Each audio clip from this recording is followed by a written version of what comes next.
ओम नमस्ते सभी को।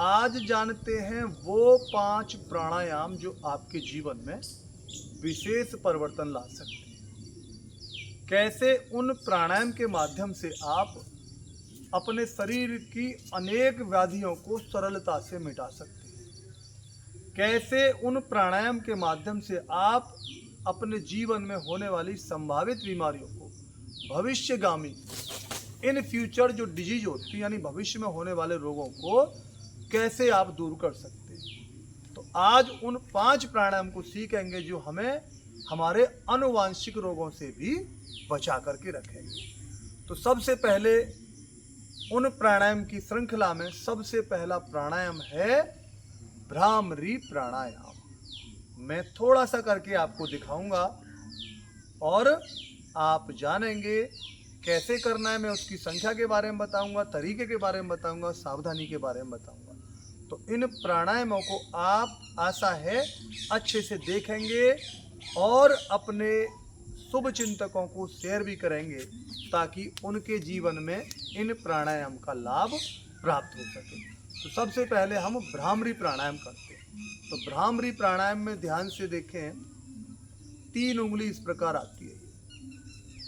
ऐसे करके एक उंगली आपकी यहाँ भौं पर आती है और कान आपके इस प्रकार ये अंगूठे द्वारा बंद होते हैं। देखें इस प्रकार ये। तो ये ऐसा प्राणायाम है जो आपके मन मस्तिष्क को एकदम निरोगी बनाता है, आपके अंदर के तनाव को मिटाने का काम करता है। इतना अच्छा अभ्यास है। आप जब भ्रामरी प्राणायाम करते हैं तो आप पाएंगे आपका हाई बीपी, आपका लो बीपी सरलता से दूर हो रहा है।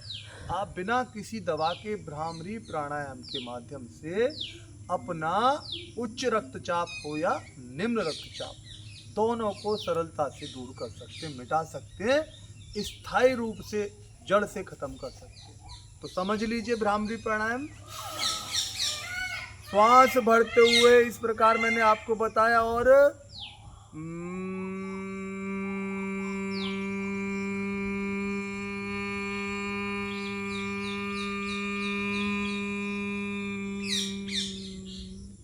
इस प्रकार करना है और 11 बार कम से कम करना है। करने के बाद आंखों को बंद रखना है और आंखें बंद रखते हुए हथेली दोनों आपस में इस प्रकार रगड़ना है। और ये हथेली जब आपकी गर्म हो जाए तो ये गर्म स्पर्श आपको अपने नेत्रों पर लगाना है। ये अभी मैंने आपको 1 बार करके बताया और कितनी बार करना, 11 बार करना है जिनको इन रोगों से मुक्ति चाहिए। तो ये भस्त्रिका प्राणायाम भ्रामरी प्राणायाम मानसिक रोगों को दूर करने की सरल विधि है। आप चाहते हैं हाथ पैर कांपने की समस्या जिसे पार्किंसन बोलते हैं, उसमें भ्रामरी प्राणायाम बहुत लाभ देता है। आप चाहते हैं मेमोरी लॉस की यानी याददाश्त की समस्या रहती है, आप कुछ भी रखा हुआ भूल जाते हैं, पढ़ा हुआ भूल जाते हैं, देखा हुआ भूल जाते हैं, तो उसका उपाय इस भ्रामरी प्राणायाम में छिपा है। तो 11 बार कम से कम इसको करना, आप देखेंगे जीवन में परिवर्तन आता है। तो ये एक प्राणायाम हुआ। अब इसके बाद आपको बताएंगे अनुलोम विलोम यानी दूसरा प्राणायाम। तो दूसरा प्राणायाम अनुलोम विलोम बहुत सरल है। ये भी देखो कैसे करना, समझ लीजिए। राइट हैंड आपका राइट नोस्ट्रल, सीधा हाथ और सीधे हाथ का अंगूठा ये सीधी ओर की नासिका पर, समझ लीजिए। अब ये इस प्रकार मोड़ेंगे, ये वायु मुद्रा में लाएं इस प्रकार, और ये दोनों उंगली अनामिका और मध्यमा इधर से लगाते हुए छोड़ दीजिए। अब जिससे छोड़ा पुनः उसी से भरिए और अंगूठे से बंद करते हुए विपरीत से छोड़ देना। तो ये एक चक्र हुआ। इसको बोलते हैं अनुलोम विलोम, और सरल कहें तो सीधा और विपरीत। आप पढ़ते ना, विलोम, विलोम माने उल्टा विपरीत कहा गया है और अनुलोम माने सीधा कहा गया है। तो सीधी और विपरीत क्रिया, इसको बोलते हैं अनुलोम विलोम। और ये ऐसा चमत्कारी है कि आपके सर से लेके पांव तक अनेक रोगों को सरलता से दूर करता है। कौन कौन से रोग दूर होते हैं इससे आप समझ लीजिए। आपको बार बार नजला रहता है, मस्तिष्क में कफ जम जाता है ना, उसको नजला कहते हैं, जिसके कारण किसी की याददाश्त पर असर रहता है, जिस नजला के कारण किसी के दांतों पर असर रहता है, जिस नजला के कारण किसी की आंखों पर असर रहता है, देखना कम हो जाता है, दांत गिर जाते हैं, या किसी के बाल असमय यानी समय से पहले सफ़ेद हो जाते हैं या गिरना शुरू हो जाते हैं। तो ऐसे अनेक समस्याएं रहती हैं नजला के कारण, और उस नजला का सबसे बड़ा दुश्मन आपका अनुलोम विलोम, इतना सा है। और इसके लाभ जानेंगे तो आप प्रसन्नता से प्रफुल्लित हो जाएंगे। अनुलोम विलोम करने से आज की सबसे भयंकर समस्या है पैरालिसिस। हाथ पैर टेढ़े हैं तो टेढ़े रह गए, मुंह टेढ़ा है तो टेढ़ा रह गया, ऐसे टेढ़ा हो जाता हूँ। उस टेढ़ेपन को भी, हाथ पैर टेढ़े मेढ़े हो जाते हैं, पैर टेढ़े मेढ़े हो जाते हैं, या कहें आदमी 99% बिस्तर पकड़ लेता है। ये पैरालिसिस इतना खतरनाक है। तो पैरालिसिस को आपको, इस फालिस लकवा को ठीक करना हो तो अनुलोम विलोम इस प्रकार करना, और इस प्रकार छोड़ना, फिर इसी क्रम को बार बार करना। कितनी बार करना? इस अनुलोम विलोम को कम से कम 100 बार प्रतिदिन करना स्वस्थ अवस्था में। सभी आप समझ रहे होंगे कि अनुलोम विलोम को कम से कम हम 100 बार करते हैं तो हम भविष्यगामी बीमारियों से बच जाते हैं। हमें फालिस की समस्या नहीं होगी, मेमोरी लॉस की समस्या नहीं होगी, बीपी की कोई गड़बड़ी, आपकी हाई बीपी, लो बीपी, ऊपर नीचे नहीं होगा। अनुलोम विलोम सर से लेके पांव तक लगभग 72,72,72,10,210 नाड़ी हम सबके शरीर में जन्म से लेकर मृत्यु तक होती है, सर से लेके पांव तक होती है। तो उन एक एक नस नाड़ी को स्वच्छ और स्वस्थ बनाने का काम आपका अनुलोम विलोम करता है। तो इसको करना है, संकल्प लेकर के करना है कि हम बीमारियों को भगाएंगे और स्वस्थ जीवन अपनाएंगे। योग 2 काम करता है, ध्यान रखना, रोगों से बचाना और रोगों को मिटाना। तो ये अनुलोम विलोम आपको करना है, ये विशेष लाभकारी है। इसमें कोई ऐसी सावधानी नहीं।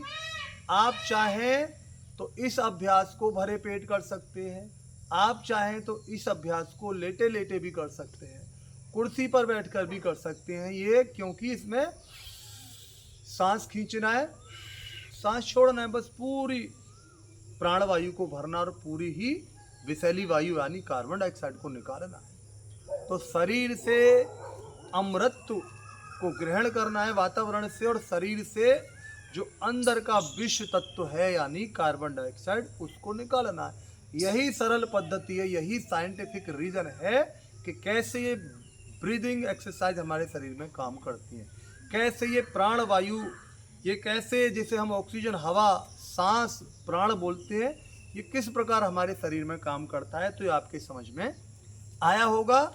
इस प्राणायाम को करना है। यूँ तो इसके अनगिनत लाभ हैं, छोटे बच्चे भी करते हैं ना, तो उनका शारीरिक और मानसिक विकास सुचारू हो जाता है। आप चाहते हैं मस्तिष्क अच्छा काम करे, आप चाहते हैं आपकी लंबाई, छोटे बच्चों की लंबाई आयु के अनुसार उचित हो, अनुलोम विलोम करना शुरू करा दीजिए। तो जिनको अपने शरीर के समस्त रोगों का समाधान ढूंढना है तो अनुलोम विलोम की शरण में आइए, इसको करिए। तो ये आज मैंने आपको 2 अभ्यास बताए। अब मैं तीसरा अभ्यास और बताऊंगा आपको कि तीसरा अभ्यास होता है आपका भस्त्रिका प्राणायाम। भस्त्रिका समझते हैं ना? शास्त्र के अनुसार रोगों को भस्म करने की विधि का नाम ही भस्त्रिका है। कितना सरल है, देख लो। तथा नाम तथा गुणे, बोलते ना, यथा नाम यथा गुणे। तो कहने का तात्पर्य, नाम, इस शब्द रहस्य में ही संसार के रहस्य छिपे हुए। तो भस्त्रिका कैसे करना है? श्वास को भरते हैं, श्वास को छोड़ते हैं, फिर से भरा श्वास, फिर से खींचा श्वास।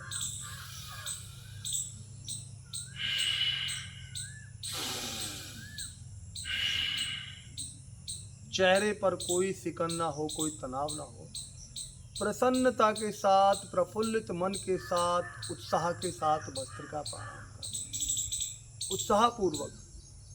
जीवन में उत्साह है तो समझ लो जीवन है, और अगर उत्साह से आप विपरीत यानी आलस्य में जी रहे हैं तो आलस्य का नाम एक जगह मृत्यु भी कहा गया है शास्त्रों में। तो उत्साह ही जीवन और प्रमाद ही दस्यु, आलस्य ही शत्रु कहा है, दस्यु कहा है इसको मृत्यु भी कहा है। समझ, प्रमाद है दस्यु कहा है शास्त्रों में इसको। तो इस प्रमाद को हावी नहीं देना, होने देना, और उत्साह को अपने जीवन में अपनाना है, और उसके लिए योग का अभ्यास अति आवश्यक है। तो भस्त्रिका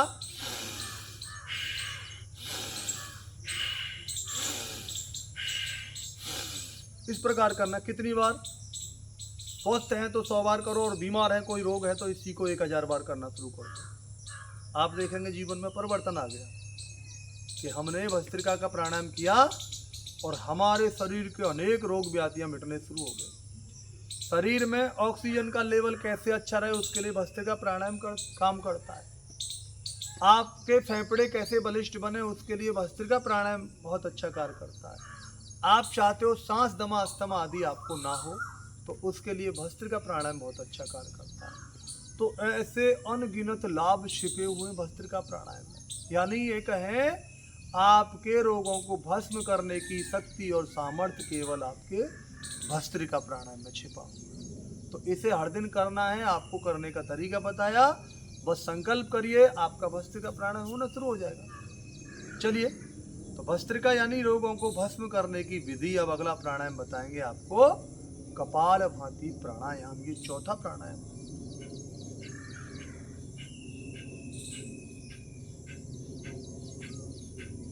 कितना सरल है देखो। सांस को ऐसे छोड़ना जैसे हम नासिका को साफ करते हैं। नासिका से ऐसे सांस को स्ट्रोक के साथ निकालना, फूंक मारना जैसे हम आजकल फुहड़ता में, आधुनिकता के चक्कर में फुहड़ता के शिकार हो गए और हम जन्म दिवस को, बच्चों के जन्म दिवस को कैसे मनाते पता है? फूंक मार करके, मोमबत्ती बुझा करके, दीपक बुझा करके। ये नहीं करना, ये मत करना। ये आपके पूर्वजों का अपमान है और आपके जो प्राचीन शास्त्र हैं, प्रामाणिक शास्त्र हैं, उनके विपरीत है, उनके विरुद्ध है, उनका अपमान है। तो पूर्वजों का अपमान हमको फूंक मार के नहीं करना है, पूर्वजों का हमें सम्मान करना है। दीपक बुझा करके नहीं, दीपक जला करके करना है। तो चाहे ज्ञान के दीपक जलाएं, चाहे प्रकाश के दीपक जलाएं, हमारी संस्कृति ज्ञान स्वरूप रही है, क्योंकि हम उस परम सत्ता ईश्वर का एक नाम ज्ञान स्वरूप भी है। ज्ञान माने नॉलेज भी और ज्ञान माने प्रकाश भी, उजाला भी। समझ ली, मस्तिष्क में जो उजाला होगा, प्रकाश होगा, उसको ज्ञान कहा जाता है। हम में विवेक जागता है, उसको ज्ञान कहा जाता है। चलिए कपालभाति की ओर चलते हैं।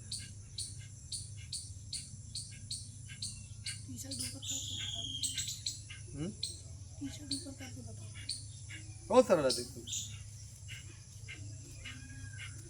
पेट पर ध्यान देंगे आप, बहुत सरल है। कपालभाति, कपाल माने गर्दन से ऊपर का हिस्सा और भांति माने प्रकाश। समझिए,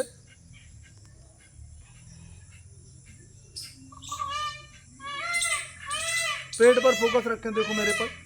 आप पेट को देखेंगे तो कपालभाति होना शुरू हो जाएगा।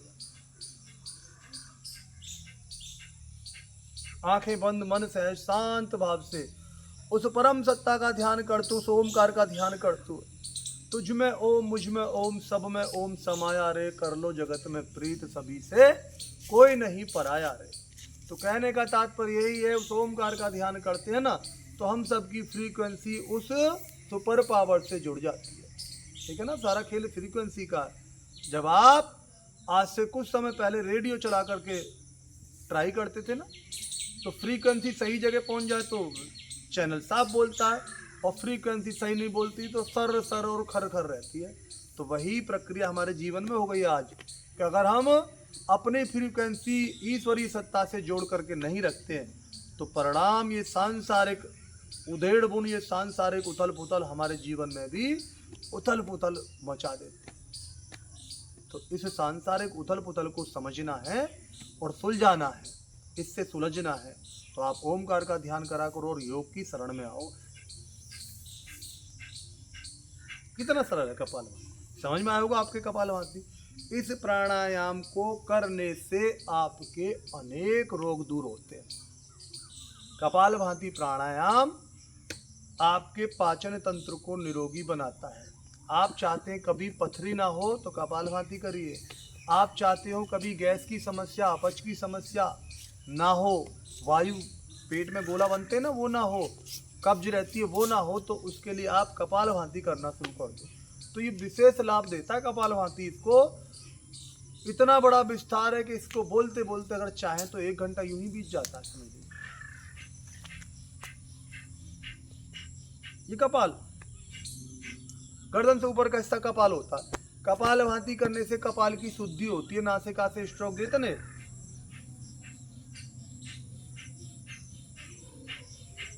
ऐसे करके, तो ये आपके कपाल को शुद्ध करना शुरू कर देता है। और कपाल में विकार होते हैं, आपके जीवन में जो नकारात्मक होती है, नेगेटिविटी होती है ना, वो सब आपके मस्तिष्क जनित होती है, दिमाग में ही बनती है वो समय, पूरे शरीर में फैलता है वो विष, अंदर की नकारात्मकता।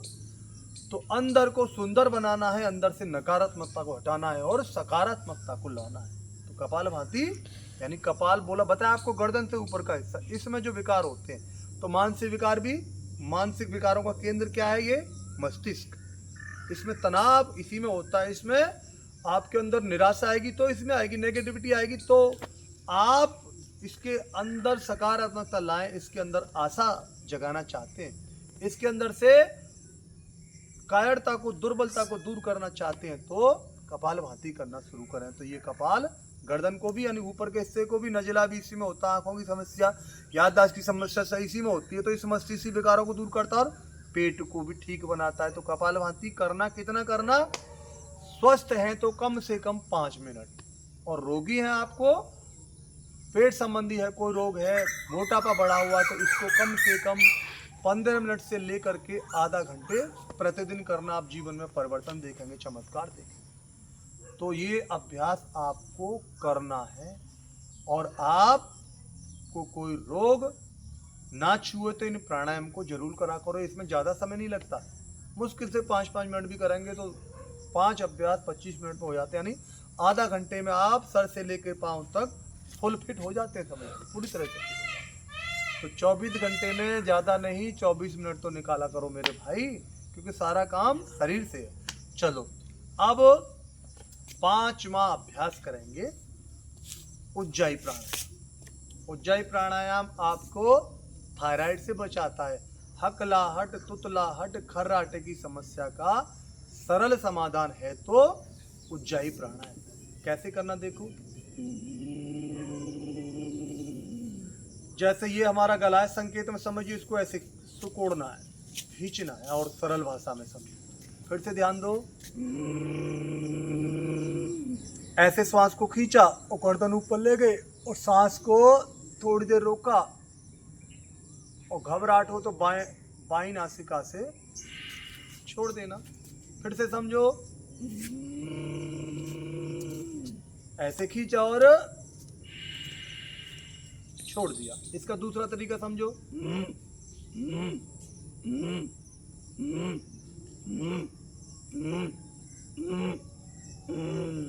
ऐसे खींचा और ऐसे छोड़ दिया। इसे बोलते हैं उज्जाई प्राणायाम। ये हकलाहट, तुतलाहट, खर्राटे, हाई बीपी और थायराइड की रामबाण दवा है। खर्राटे समझते हैं ना, जो खर्राटे के रोगी होते हैं उनको 99% चांसेज होते हैं, अवसर होते हैं हृदय रोगी बनने के।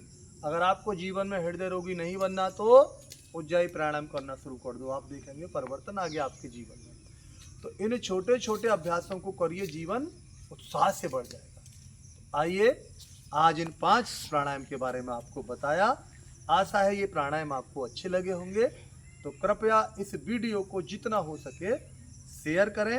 यही आपकी सेवा हम बराबर करते रहें, उत्साह हमारा बढ़ता रहे। धन्यवाद, नमस्ते।